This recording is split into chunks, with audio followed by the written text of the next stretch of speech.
안녕하세요. 백일의 성경독 대행진 오신 여러분들을 환영합니다. 오늘은 제 89일차 6월 6일 현충일입니다. 사도행전 8장부터 16장까지 말씀을 함께 보겠습니다. 날마다 말씀과 함께 하시는 하나님의 기적을 체험하시는 복된 하루가 되기를 주님의 이름으로 축복합니다. 8장에서는 스데반의 죽음 이후로 교회에 박해가 일어나서 사도회의 모든 성도들이 흩어지게 되는데 이것을 기회로 해서 복음이 사마리아의 빌립을 통해서 전파되게 됩니다. 9장에서는 사울이 이제 박해자에서 전도자로 하나님께서 그를 회심시키는 일을 일어나게 되고 10장에서는 베드로가 이제 그동안에 멀리했던 이방인들에게 복음을 전하는데 특별히 백부장 고넬료의 집에 가서 복음을 전하는데 성령이 임하고 그들이 세례를 받는 놀라운 일이 벌어집니다. 그러나 그 일로 인해서 교회에서 변론이 일어났을 때에 베드로가 그 문제를 하나님 입장에서 잘 해결했고 흩어진 사람들이 오른테스강 유역에 안디옥 교회를 설립하고 마침내 그 교회에서 바울이 바나바와 함께 목회해서 그리스도인이라고 하는 칭호를 받습니다. 12장에서 헤롯이 교회를 박해하기 위해서 야고보를 죽이고 베드로를 가뒀지만 하나님께서 베드로를 극적으로 구출해 주십니다. 안디옥 교회는 이제 바울과 바나바를 선교사로 파송해서 13장에서 14장에 걸쳐서 소아시아 지역을 전도를 하게 됩니다.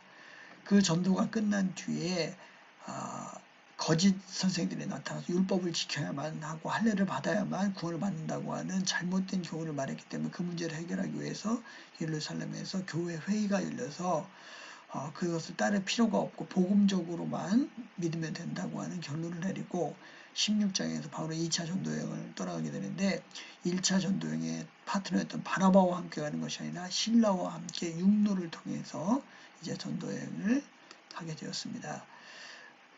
1장에서 이제 예루살렘을 모여서 기도하고 또한 교회가 성령 강림과 함께 세워졌는데 1장부터 12장까지의 내용을 요약을 한다면 예루살렘에서 교회가 안디옥까지 확장되는 것, 이것이 그 내용이라고 할 수 있습니다.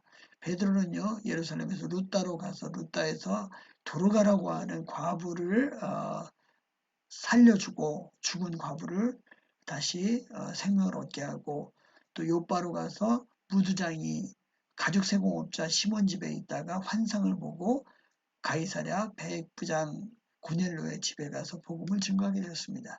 자, 1차 전도여행, 이방인들에 의해서 세워진 안디옥 교회에서 1차 전도여행을 하게 되는데 C자가 상징자입니다. 왜냐하면 소아시아 이 반도 터키 지역에 요 C자 형태로 복음을 증거했기 때문입니다.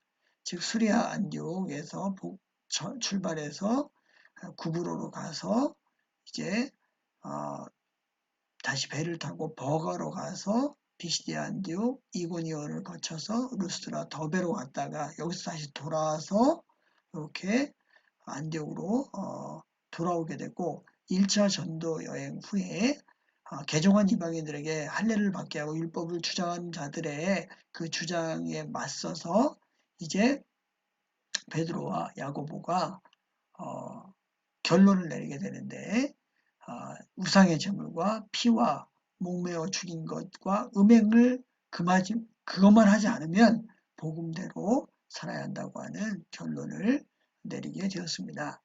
자, 1차 전도여행 때까지 1장부터 12장까지는 베드로 중심으로 되어 있고 핍박과 성장을 하게 되지만 이제 13장부터 15장 35장까지는 바울 중심의 선교 활동으로 전환이 되게 되어 있습니다.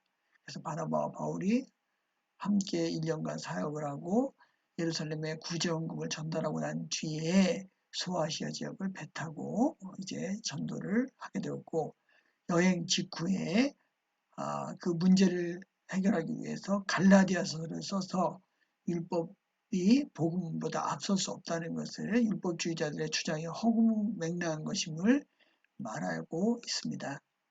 이제 두 번째로 전도여행을 가게 되는데 이 전도여행한 지역이 마치 땅콩 모양이라고 해도 땅콩 그 여행이라고 이야기를 합니다. 즉 전에는 이렇게 배를 타고 구브로를 거쳐서 이쪽 지역을 갔다면 이제 바울과 실라가 육로를 통해서 이제 이쪽 지역을 가면서 원래는 에베소를 가려고 했습니다. 아시아로 가려고 했는데 성령께서 아시아에서 복음을 증거하지 못하게 했기 때문에 드로아까지 갔다가 드로아에서 마게도니아인의 환상을 보고 이제 유럽으로 건너가는 요 해협이 보스포러스 해협인데 배를 타고 유럽으로 건너가게 되어 복음이 증거되게 되었습니다. 사랑하는 여러분, 교회는 어떤 곳입니까? 하나님 교회를 왜 세웠습니까? 교회는 자신들이 모여서 자신들을 위해서 존재하는 것이 아니라 보내는 겁니다. 안디옥 교회는 핵심적인 목회자였던 바울과 바나바를 선교사로 파송하는 것을 통해서 세계 선교를 처음으로 시작했으며 또한 세계 선교에 가장 위대한 빛을 남긴 교회가 되었습니다. 오늘 우리도 보냄받은 자로서 우리가 있는 자리에서 하나님의 복음을 증거하며 하나님의 빛을 드러내시는 귀한 하루가 되기를 주님의 이름으로 축복합니다.